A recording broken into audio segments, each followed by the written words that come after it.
Hi everyone, I'm Lee Meagle. I'm the editor here at the Web Host Industry Review, and I'd like to welcome you all to another WHIR webinar. Today's session is called What's Driving the U.S. Hosting Market in 2011, and it's going to feature a presentation by Dan Ephraim of Digital Realty Trust, and we're scheduled to go for about an hour today, just so everyone's clear on that.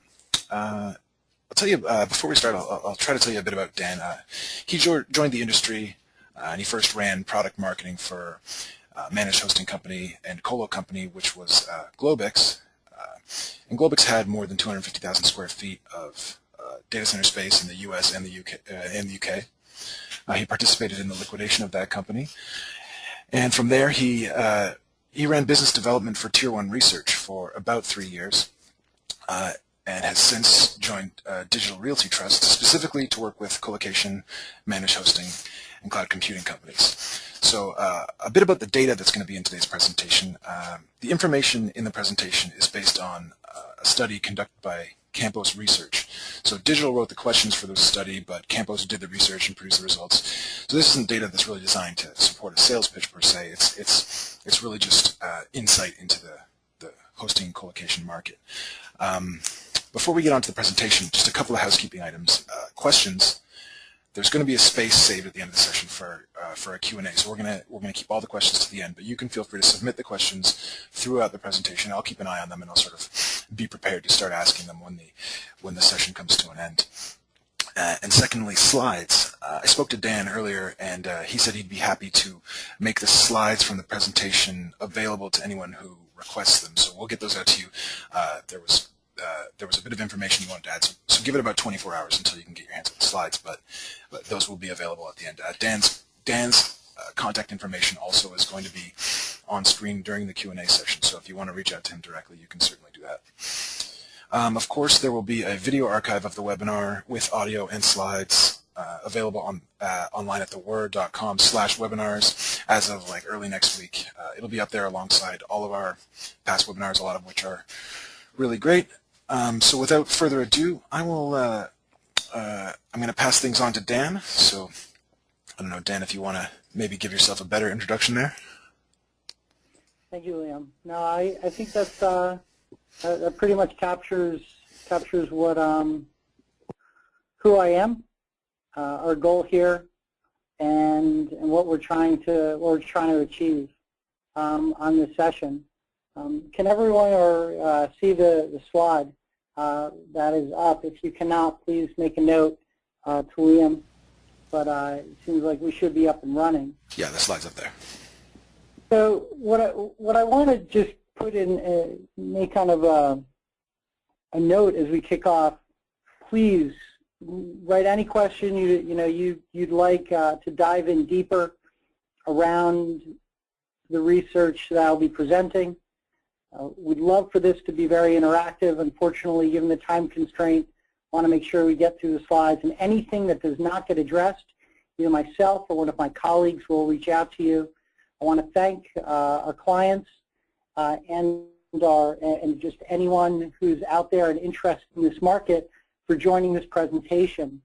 With that in mind, I want to note that those of you who are investors or real estate professionals that are on the call, one of the goals here is to dive into the market behavior with current data around market activity, and then also forecasting some of the competitive environment that we are seeing and we're hearing back from those that participate in the survey.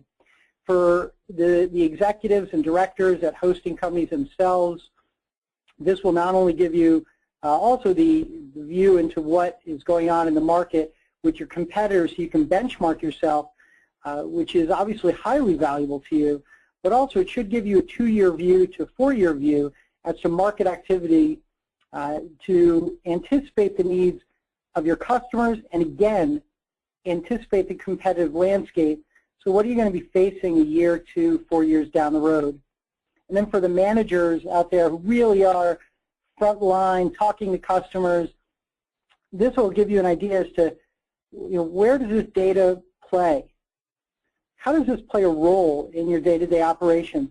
Because a lot of this data could reveal some sales opportunities for you and business development opportunities for you to kind of, well, make a mark in the business. So the goal here is the data should not just be for purposes of academia. This data is designed to help you sell, to help you grow, and capitalize on the market. So with that in mind, I want to give you a brief overview of digital. We believe that data center is a business solution. It is not a technical asset. At the end of the day, we are in your business. We know your business. We've been in this business for over 10 years. We work with according to Tier 1 research, over 20% of the largest hosting companies globally. But the myth that's out there is that those are the only people we work with. And that is truly a myth. Nothing could be further from the truth. We work with some of the largest to smallest cloud and co-location and managed hosting providers across the U.S. and globally. So we are highly flexible. While we are large in size and scale, we're quite prepared to meet any of the needs that are out there. So what does that mean? It means that after a sale is done, we don't walk away from you. We are highly reliable. Our goal is to meet our SLA and commitments to you so you can then pass that value proposition along to your customers. And when it relates to our expertise in this category, our competency is not just services based on which something that allows you to focus.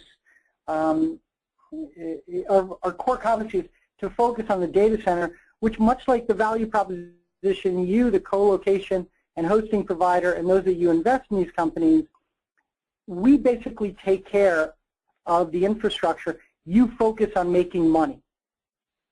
You focus on delivering EBITDA, bottom line value to the business, which is really what we're all here to do as good capitalists.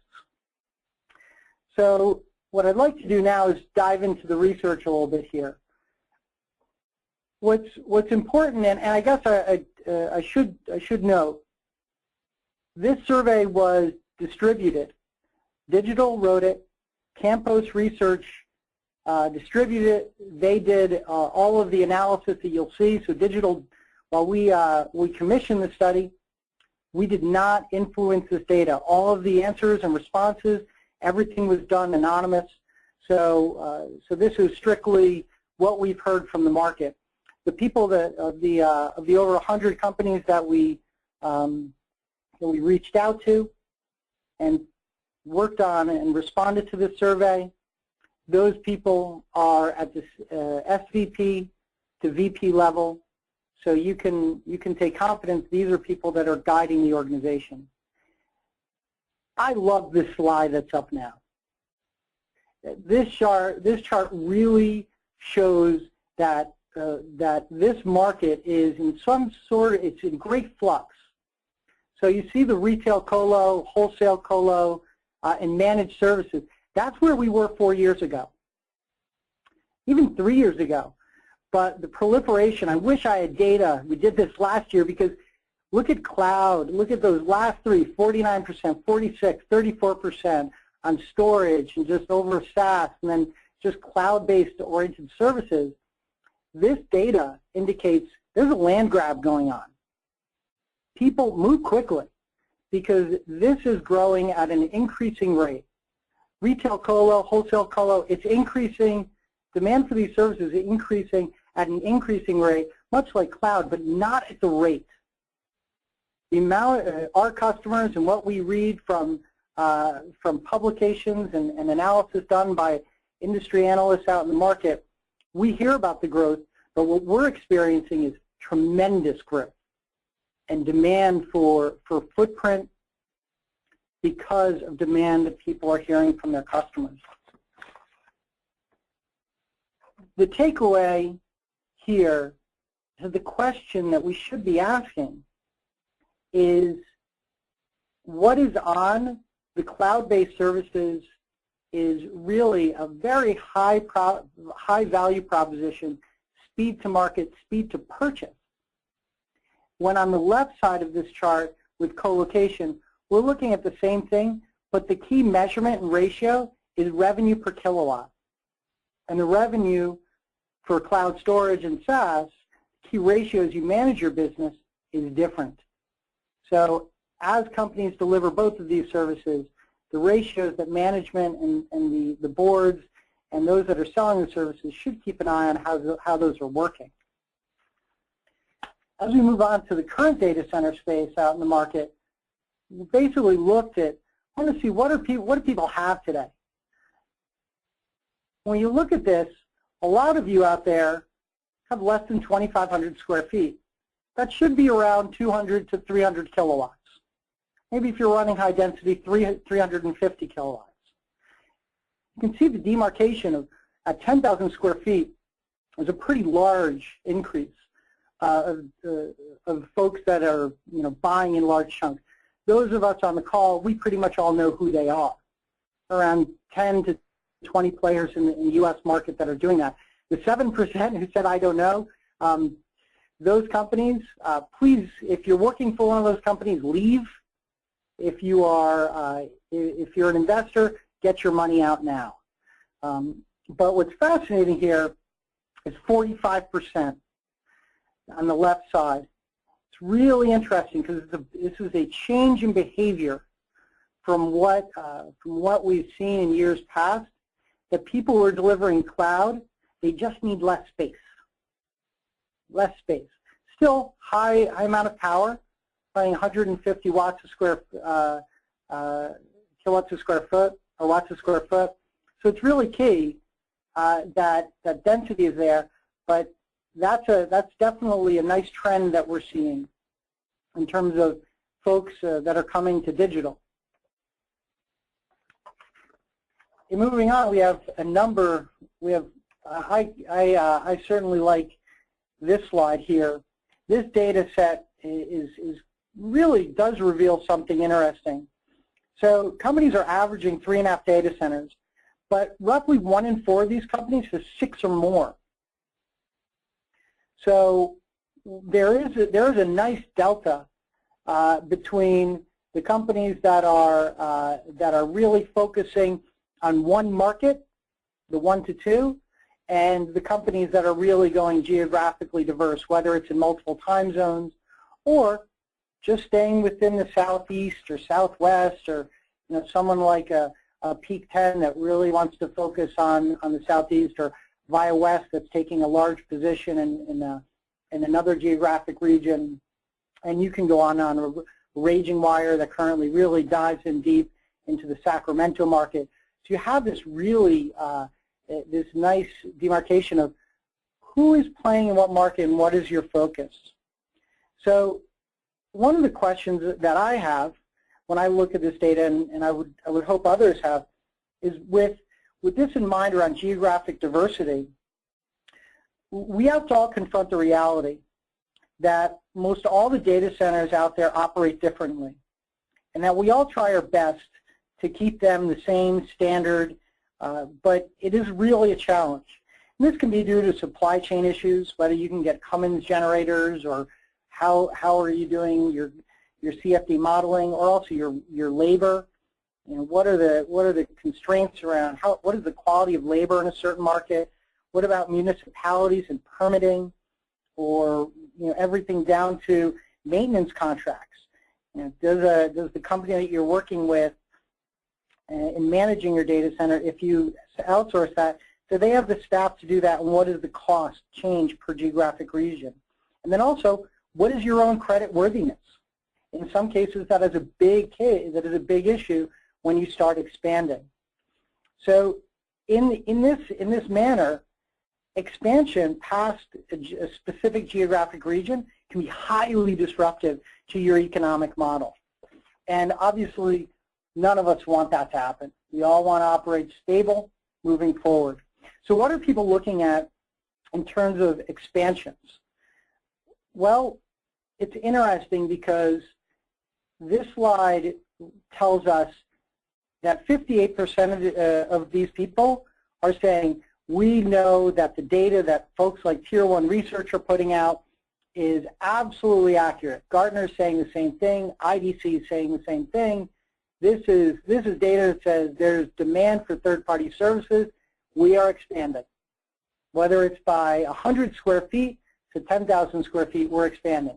The probably and probably not, these are the firms that we can make an assumption that there are pipeline issues. There might be sales and marketing issues with these companies. They might not be going to market and articulating their value proposition appropriately. But for that 38%, there should be a lot of internal dialogue, but move quickly. Don't sit on your hands. Make a decision and move.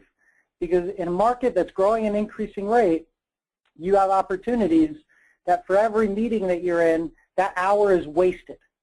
That hour could be spent expanding or through organic growth or new customer acquisition. And those of you out there who are definitely not, those people fall into the I don't know how many data centers I have category, which is please get out of the business or someone should go in and buy them.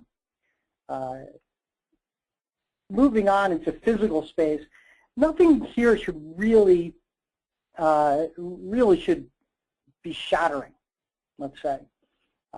There are real reasons for expansion. And what we wanted to do is rate what the priorities were. So obviously more physical space and more power, 56% and 53%, and then what is it on the somewhat important. You see those are very linear.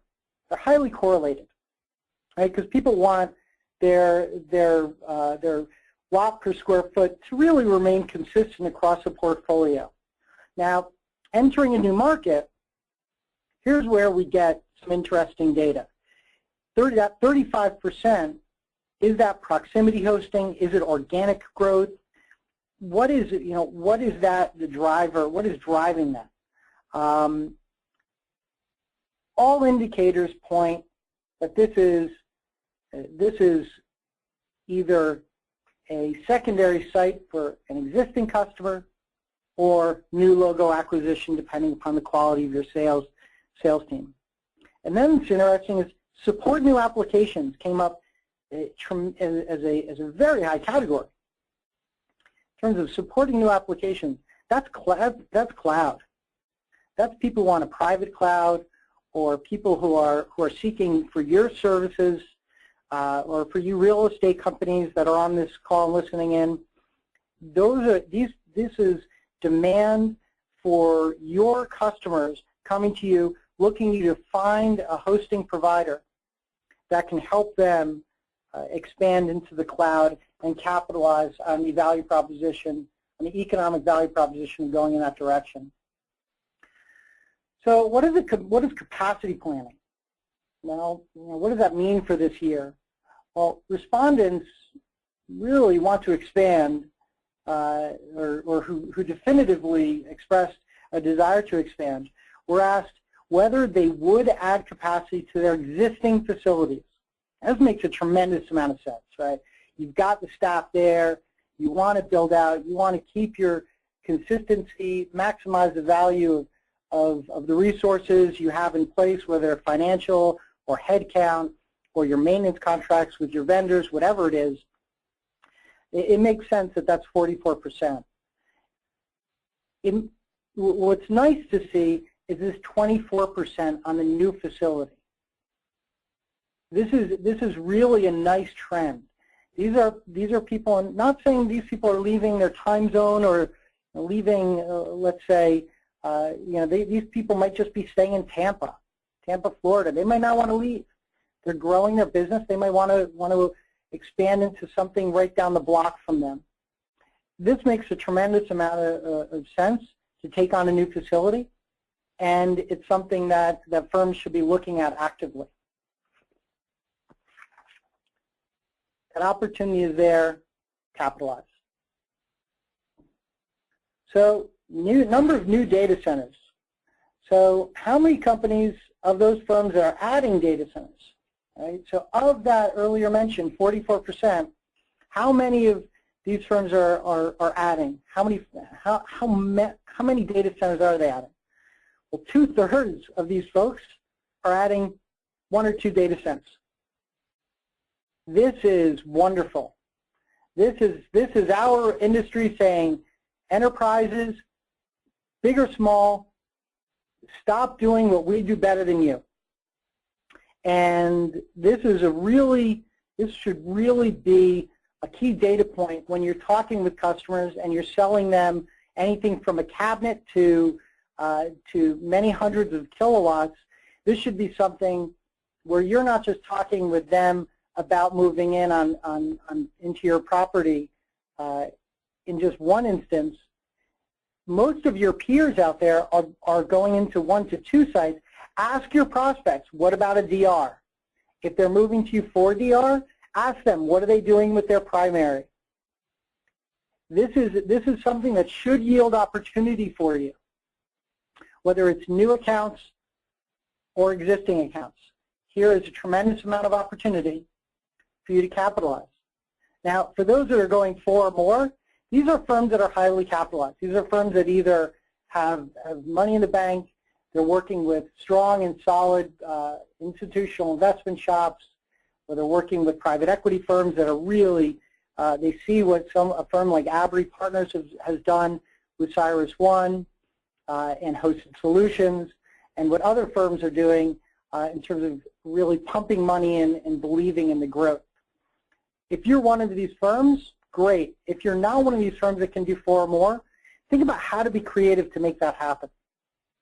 Get creative, and then move quickly. Capitalize on this growth. So on this new data center space that firms are looking at expanding into, it's nice to see, and it's really interesting to see that it's less than 2,500 square feet. This is, with an average space of around 4,000 square feet, that's a nice number. But with less than 2,500 square feet, that means that many of you out there are going into cloud. Because you don't need 10,000 square feet or 100,000 square feet to deliver cloud. You need that the 2,500 square feet, get a couple of private clouds or build out your public cloud, and you're rocking and rolling. You're pushing revenue, and you're growing. So this is a wonderful way to very quickly build up a cloud practice by securing a couple of sites in the U.S., so whether it's East Coast, West Coast, and maybe even out into Europe and Asia Pac, taking down a couple hundred kilowatts to then deploy either a retail colo or, again, exploit and extract value from the growing cloud segment. So what about your existing data center space? For those of you that when we looked at this market, this is a big question because we want to know who is adding to their existing space, and we were asking the average square footage of raised floor that they were going to add. And the average space around 5,500 square feet was a pretty reasonable number, right? Because when you look at the electrical requirements, around 5,500 square feet represents 2 power distribution breaks.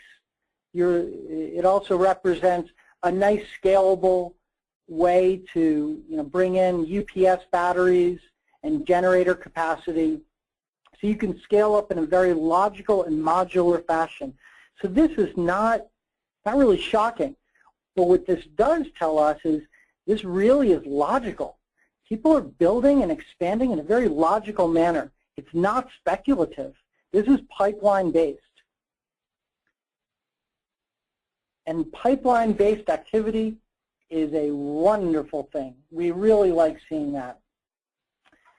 So when I looked at this, kind of what firms were looking for, this is really something that I looked at as, okay, after going from a Globix to Tier 1 and then now being a digital, I really wanted to wonder, what are you out there looking at when you look at qualifications for our partner? what are your key criteria? So what I ask firms to respond to are, rate the importance of factors in considering your partner. And what we got back was operational reliability, hands down, no questions asked. So people were looking for partners with multiple data centers that operate at 5 nines or better, and reliability translates to our firms operating out there at 5 nines or better for anywhere from 3 to 5 years. Notice, there is no mention of tiers here. There is no mention of tier 3, tier 4, whatever it is. As reliability, that word is what matters. In fact, a tier 4 facility does operate at a 99.995%. But in practical terms, someone like and this is candid around our own data sets, a digital turnkey data center has less than 5 minutes of downtime. It's 5 nines a year, versus 45 minutes of downtime, which falls within a tier 4 rating. So people, those of you out there, we're in the colo business, both you and I. When digital goes to market, reliability is what matters. And that's the question that your customers and your prospects are asking. Next is financial stability. So again, this is something that digital we hang our hat on. 52% of you are saying this is extremely important. And when you're out there, look for firms that are New York Stock Exchange listed, investment grade quality, debt ratings from the 3 major ratings agencies. Want to look for companies also that hold on to properties for a long term. This shows that there's financial strength, and that when you enter into a partnership with someone, they are there for the long run. When you sign with someone, you're signing a partnership. You're not signing a contract. This is something that clearly was key. Next, lower price power. Not a shocker. Not a shocker. 50%. This is extremely important. And someone with scale and size, going back to financial stability, that's really key. So with financial stability, that equals growth and size and scale of a company, because the ability to grow and access to capital. But someone like digital with our power purchase program, it's something that other firms simply do not, because we have more flexibility. People in the market and colo, people have said, oh, digital is one thing. They do turnkey data centers. that is a false. That is a farce, actually. We have several flex power spending, power purchase programs, and other firms do not have that type of flexibility. So when you think of flexibility, think of how much money does someone have, because access to capital in this market, access to capital is flexibility. That gives firms like digital the ability to pass on that power to our customers. And now what does that mean for low price power? It means that with our size, we can go out to the market and hedge power to secure the lowest rates, which we can then pass on to you. So hedging power is quite key. But then what I found was interesting is, then someone says 6% a size of provider. Well, that's not linear. So operationally, you can be operationally reliable and be a small company, but financial stability, that comes with being a larger provider. So that is not a linear, there is a disconnect there that many firms, I think, are losing sight on. But, and that's not me wearing a digital hat, that's just, it seems like common sense. What I really like seeing is name recognition. 9%. You really don't care about the name. What you care about is reliability and stability and good power pricing. So, where is, also, here's another fun thing. Where is design in here? People aren't noting design. They're not noting tier. They're just saying, give me something reliable. So this was a slide that really caught my eye, and I thought might be of great interest to those of you out there. So where are people expanding? Conventional wisdom says that it would be Northern Virginia and San Francisco from reports out in the market. So, you know, just a plug for Tier 1. Tier 1 puts out a great report on the supply and demand of market activity, and it shows a wide gap between supply and demand in markets like Northern Virginia and San Francisco, which would indicate that there is demand is salient in those markets. And being a digital, I can tell you that there is. These are markets that are highly active. But most locations are in the major U.S. metro areas. So one thing that are really nice here to see, with Chicago, New York City, and Dallas leading the way, key questions to ask are these markets for those 1,000 square feet, those 2,500 square feet firms? Is the buying pattern an expansion desire to go into downtown Chicago? Is it to be in the burbs of Chicago? For New York City, is it to be in downtown New York City, or are you willing to take 1 millisecond of latency and be in New Jersey?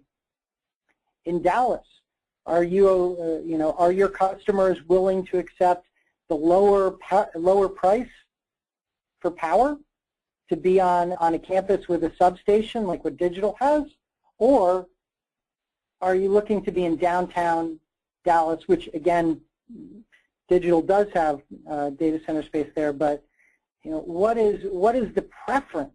That's the key. What is the buying preference? And what I also really liked seeing, which popped some eyeballs on our side, was Phoenix, Los Angeles, and Denver. They are actually hotter markets for colo and cloud companies to go to rather than San Francisco. That means, to me, that translates to, you know, the power grid is really the same in terms of quality, but fiber is pretty much the same. But ultimately, these markets just might be better in terms of you don't need to, proximity hosting is not critical when you're delivering cloud. So if these are the folks out there that are looking for 2,500 square feet or less, these are markets that are key to look at and consider and could give you, a nice competitive edge. Now, all the way to the right, take your eye to other U.S. That's 39%. Now you will see that these percentage numbers do not add up to 100%. So for those of you that have already asked that question, we do know how to do math at Digital. These responses were based on, of the people that we polled, they responded. They could respond to multiple geographic locations. So these are percentages based on each respondent. So 25% of these 59 people, you can see at the bottom, that responded to each of these questions. It's based on that 59 number. But other U.S. is fascinating. This came up. Other markets that were highlighted were markets like Austin, Philadelphia, Houston, Miami, Tampa, Minneapolis, Seattle, Denver, and a couple others. Notably, actually one, Cleveland of all places, and Cleveland and Buffalo. So there really isn't people are really starting to embrace these secondary markets. It's something that we believe as a business is a market that should get, the markets that should get a lot of attention, and we hope that we have the opportunity to work with firms to bring them into these markets and deliver a high value offering.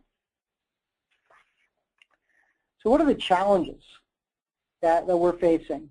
We wanted to get people's own response, so we didn't try to write in, hey, select this. What is your key issue? We basically provided open-ended questions to get some candid feedback around the challenges that you are facing internally. It did not surprise me at all to see that marketing sales is an issue. With a market that's growing at an increasing rate for demand for your services, marketing sales should be an issue. It should be something that you're talking about on a day-to-day basis. How can you not only close a deal faster, how can you invoice faster? How can you keep churn low? How long does it take? What are your receivables? Are they 30 days, 45, 60? Are you allowing people to pay by credit card? And then are the manner of which you're packaging your services, are they being packaged and released to the market in a way that someone like SoftLayer is a fantastic example, because when they package and deliver a service to the market, they're packaging it in a manner in which your existing customers can embrace and add on to their existing service, but also will attract new customers. So they're a great example of looking at a company and model yourself after them. We're still in a land grab mode. So when you see an industry leader, don't be afraid. Capitalize on someone else's success and model yourself after them. Don't be afraid to do that. You do not need to blaze a new trail when it comes to marketing and sales efforts. Growth and management. Growth is key. You don't want to grow beyond your existing capacity. There are companies out there that are you're in the 1 or 2 market. Don't be afraid to, or actually you should be afraid to leave your market, because all the concerns, you're going to have to spend time on a plane, you're going to have to hire new people. There's a tremendous risk exposure there. Here's where you should be going to companies who maybe private equity firms or institutional investors, or looking to look to buy a company with existing operations, or go to seek out other executives that have done this and talk about how they mitigated through this issue. One way that I've seen in my short time here at Digital, what I've seen people expand is through organic growth. Ask your existing customer, hey, do you want to do a DR site in Chicago, or do you want to do a DR site in Dallas or Phoenix? 3 times out of 10, you're going to hear the answer yes. That's what the data suggests. Ask the question. Ask the question. Because then what you have is growth and management slows down as a big concern, because now you have confidence going into a new market, that you'll be able to go in, grow in a stable fashion, and go into a new market profitably. Access to capital. Candidly, I was a little surprised this wasn't higher on the chain, but it says that many of you out there are profitable. Your bottom line contribution is healthy, and that's a fantastic thing to see. So those of you out there who are analysts, and those of you who are out there that are in the financial services sector, the access to capital is key, but clearly it's not as key as it was 2.5 years ago, when raising $1 was a real battle. And a good example of that, one of the few firms that battled through that many years ago, and I believe 2008, was Fortune Data Centers in Santa Clara. Now, those were a rarity. So again, coming to Digital Realty Trust, our access to capital is quite easy. We have a high credit rating. We have a lot of access to capital, and our cost of capital is quite low. And traditionally, it's lower than many firms out there. So we can grow and deliver you a solution at a very aggressive rate. Operational costs are a challenge. How are you going to address this? This goes back to resource management and controlling those resources in a way where you educate them, get them up to your speed, but integrate them into your culture. Your culture is king. For those firms out there that have not been to, spend time and talked with employees from Rackspace, fanatical. The word fanatical, that is not a word. That is a culture. From the day Graham Weston started Rackspace, Fanatical support was a theme, and it's been a core success rate. So operational costs, don't lose sight of your culture. One of the ways in which you can do that is partner, again, with someone like digital, where you can let someone else focus on the operations. You nurture your culture in a sales and marketing capacity. Get aggressive. Be aggressive. Close deals and grow. Changing technologies. This is a headache. This is a headache for all of us. For those of you from Intel on the phone, and we're at your whim. When you come up with a new processor that wants more, that you come out and initially say, oh, it's going to deliver more power and very much cooler. Those of us in the colo industry and cloud industry, we know you're lying. For those out in the enterprises, those IT managers and enterprises, they hear that and they're so excited. They're just thrilled. But we all know that cooling is a big headache, and as long as people want more storage and video and need for a higher rate of consumption of compute power, there's no way that Intel will ever deliver a chip that is going to consume less power. It will operate more efficiently, but not less power. So that's it will deliver more heat.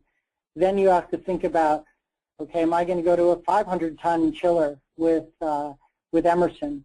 So offering cloud services is highly effective.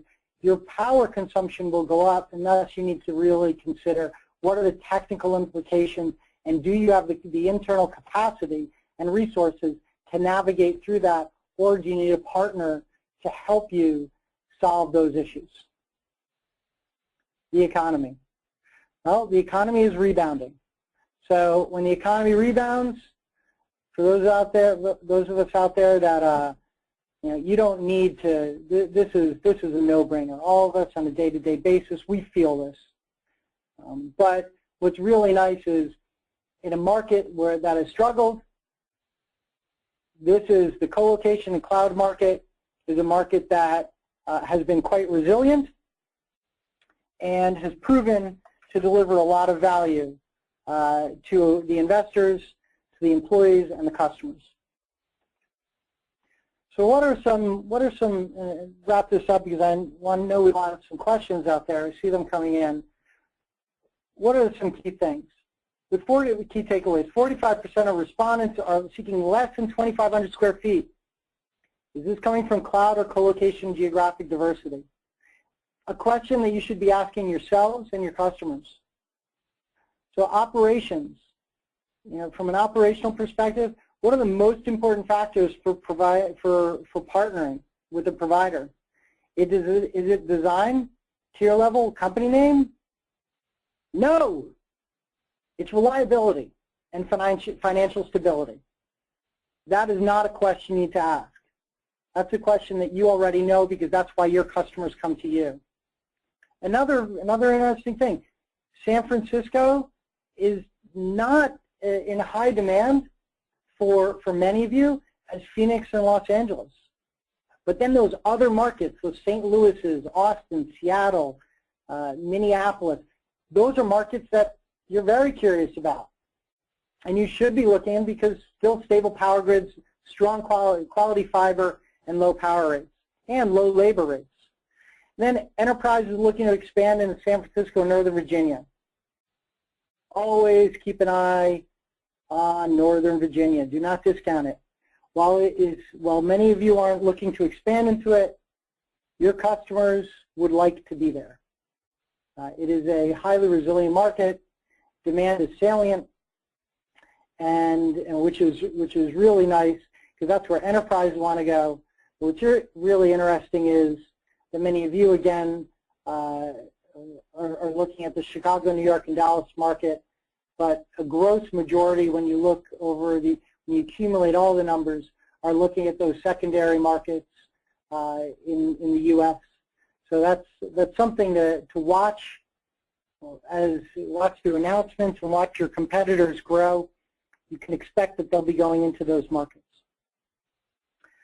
So with all of that said, why don't I turn this over to Liam, and happy to address any questions that have come in. All right, all right. Thanks, Dan. I guess let's start out with, and I'll get the Q&A sort of intro slide and Dan's contact information up on screen in a minute here.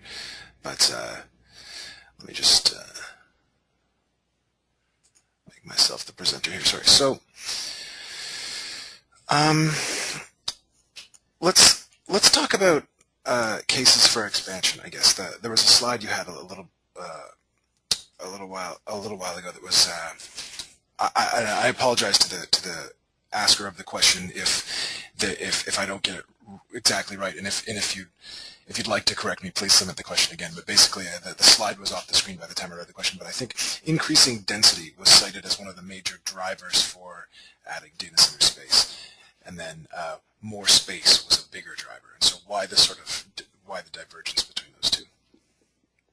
Why did I guess I have a question on that. Why the divergence between increasing density and additional footprint? Yeah, I guess. Okay, so keep in mind the data says that that's actually quite linear. People are looking for additional footprint at a similar rate that they're looking for additional power. So that there's a linear need there. Now, when people are looking at higher demand for a demand for greater, higher degree of density, what we're seeing with our clients are people are still looking at 4 kilowatts to 5 kilowatts a cabinet. That's the average. It's actually not just the average. That's a gross majority of our client base. Many of you, which many of you I see are actually our clients listening in. Now, those of you that are seeing are getting demand for a higher density, you have one of two options. You can educate them as that they could most likely operate more efficiently with a lower PUE in their data center with a lower density, or you can either A, do it yourself and build a higher density solution for customers, or B, you can come to a partner like Digital to do that. It's not the standard. I guess the answer here, and I hope this is answering your question, higher density is not something that everyone wants. It's what IT managers are hearing. It's sexy. It's cool. They want to run 200 watts a square foot, whatever, 400 watts a square foot. Who knows? Sky's the limit. But there's a cost to that. And most companies out there don't want to be spending that type of money. And they can get the same value of running high density at 5, okay, maybe 6 kilowatts a rack. So, which ends up being like 150 to 160 watts a square foot. So, in a sales cycle, I would urge your sales engineers to dive into what is the qualifier that's driving a firm to ask for that high density, and see if you can help them understand that that's not, compute power, high level of compute power does not require 300 watts a square foot. Okay, that did in fact answer the question. So I have another question that you kind of answered in the process of answering that question, but I'd like to circle back to it just to make sure that it gets answered specifically, which is that what do you find is a typical amount of power at the rack level that customers are asking for? 4 to 5 kilowatts. For co-location companies, 4 to 5 kilowatts. I'm talking 125 to 140 watts a square foot. That's really what for the co-location companies that are out there that we talk to, it really is the average. It's the sweet spot. It's the density in which you can feel comfortable when you build out your own data center or you identify a partner to work with. That's the industry. That's what we're seeing across our portfolio as the standard. Now, I encourage analysts, industry analysts out there, whether you're listening or hopefully if for those of you that are out there that have relationships with these firms, ask them these questions, and let's see if what I'm saying is what they're hearing as well. But 4 to 5 kilowatts a rack is really what we're seeing. Okay. So we had a few questions about the shared hosting market. I know that wasn't necessarily what you discussed through a lot of the presentation, but I noticed that it was certainly one of the categories that was listed in among the services provided by the respondents. I guess some of the questions, and I'll try to synthesize a few of them into one. Basically, do you see, maybe based on just your opinion and maybe based on your experiences with customers of yours, do you see there being still growth potential in the shared hosting market? Let's start there. Sure, there is growth potential, and I think that market is, that offering, I should say, is increasing but at a decreasing rate. It's an offering that does provide value to individuals who are want to start a family website, do it on the cheap for $9, or a small community organization that wants to do $9 for the year, $100 for the year, and have a website up. There's value there, but the value is something like cloud computing that is great. That offering that demand for those services is increasing at an increasing rate. Shared services is still a service that, from what I've seen in recent reports on the market and just in talking with firms, it seems like it's still increasing, but at a highly decreasing rate comparative to the other offerings in the market. Okay. Do you see? Do you have any thoughts on maybe the factors that are contributing to that, and what maybe shared hosting companies might do to sort of set themselves apart? Yeah, go into cloud. Go make money. Make money. We're capitalists. Shared hosting, set yourself apart by offering some degree of cloud storage with your shared offering. Notice that a cloud computing provider can offer shared hosting, managed storage. They can do everything that you can do, but and not only can they do that, they can do that in a manner in which someone can go in, sign up with a credit card. They can be billing for that in minutes, and at any time. A great example is a small company based out of New York, a company called Voxel. They're a great example. Not only can you sign up and get going quickly, but you can actually layer on something like a CDN service on top, of which you just can't do is shared, or not that easily. So for those of you who are offering shared, get into cloud, because cloud is a much more valuable service than what you're offering. And again, this is the key indicator here is that's what people are buying more of. Okay. We have a question about, I guess, from your experience.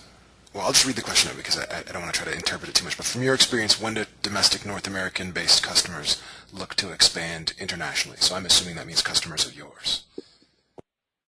The customers are looking to expand internationally, specifically on an opportunistic basis.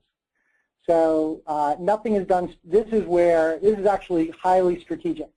So for a company that might have a key customer that trusts you, that believes in you, that you ask if they want to go internationally, but you as a company might not have the resources to go over and build a data center and operate a data center. Those companies are coming to someone like Digital. But the key, to address your question, the key here is companies are looking abroad when an existing customer says, I want to be there. And that's plain and simple. Building a sales team and then waiting a year for pipelines to get filled while you're spending money to build out or rent a data center, that's just not efficient. It's proven time and time again to be a very high risk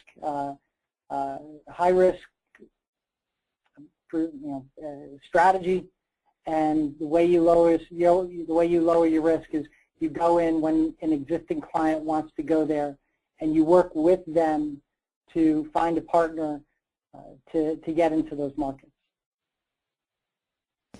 Okay. Well, we're getting close to the end here, but I've got another question. I guess, does Digital Realty have a strategy for facilities operation, or does it provide incentives for customers who choose to put more efficient servers into your facilities? Do we have incentives? Let me make sure I get that question straight. Do we have incentives for someone to put efficient IT infrastructure into the data center? Is that correct? Yeah. Okay. What we do as a business, when it comes to our turnkey solution, we take care of all of mechanical, electrical equipment. We take care of mowing the lawn, repaving we just take care of everything that has to do with the data center, the chillers, the building, security, etc. We do not get into the business of going into your servers and going into your white space. So if companies want to go in and deliver and buy a lot of green, or what people call green gear, we don't offer incentives for that. No. In scenarios where we build a data center for someone to their specifications, which we do, or we have we build a power-based building for someone. So we build a shell for someone. We can work with them around building something that might even be LEED certified to help them with their process of going to market with a green strategy. But when it comes to being inside of the white space, that is not our domain. As our value proposition is, we want to turn it over to you and give you, the data center operator or the hoster, cloud provider, full control over what's in your data center. Okay. And my assumption would be that there are certain inherent cost benefits in using more efficient IT equipment. Sure. When someone, when many of you out there work with someone like Digital as a REIT, we pass along the utility bill, your IT load directly to you. You can mark that up to our customers in the colo sector. They do mark that up, and they oversubscribe the power, which is nice revenue. But at the same time, they're highly incented to get the most. I don't like calling it green. Let's just say energy efficient hardware, which then they can maximize the value of the power that they're buying, because then they can maybe even potentially further oversubscribe power because they are they're delivering more value, or they're getting more bottom line value for the gear that they're buying. Okay, I'm going to ask one more question here, and so we're just about out of time. But I'd like to remind everyone that if you did ask a question, or you do ask a question, and it didn't get answered in the course of the presentation, we'll have a record of all the questions, and Dan or somebody else can get back to you with an answer to those questions. So, Dan, I guess last question here. Do you have any views on specific Asian hosting markets, particularly Singapore, Hong Kong, Tokyo, and what maybe... I'm sorry, I couldn't hear you. Oh, sorry. I said, in terms of specific Asian hosting markets, being Singapore, Hong Kong, and Tokyo, do you see any upcoming trends in those markets? Singapore is in high demand. Studies from Gartner and Tier 1 definitely show that clearly. Singapore is in high demand. Markets in Asia Pac that respect Western law are key. So Singapore and Australia and Hong Kong, these are markets where intellectual property in terms of Western law is respected. Firms that go into China, they do run the risk of someone breaks into a server, they steal precious data. That's a geography in a country that doesn't respect Western law around intellectual property rights. So getting any retribution. That is not something that's realistic. So it does come down to that. That is a key criteria. But when it comes to Singapore and Hong Kong, there is significant demand on the enterprise side because of power stability and stability of power grids, access to quality, quality fiber, and exceptional talent. Okay, well, that was great. Dan, are you? And if I may add a plug, Digital has a world-class facility in Singapore that if any of you would like to learn about, it is very quickly become, of our almost 100 properties, our flagship property. So I'd be happy to talk to you about it. If you're a data center nerd like me, it's sexy. All right. So are you all right with me with us wrapping this up now, Dan? I think we're just about at time. Yeah, I just want to thank you, Liam, and thank the WHIR for letting us share what we've our recent study. We do plan on doing this on an annual basis so we can track the trend of what you, the hosting and co-location providers, are doing. And we also welcome any feedback around ways we could make the survey and make the data, improve the data for future iterations of this study. I want to thank all of you for your time.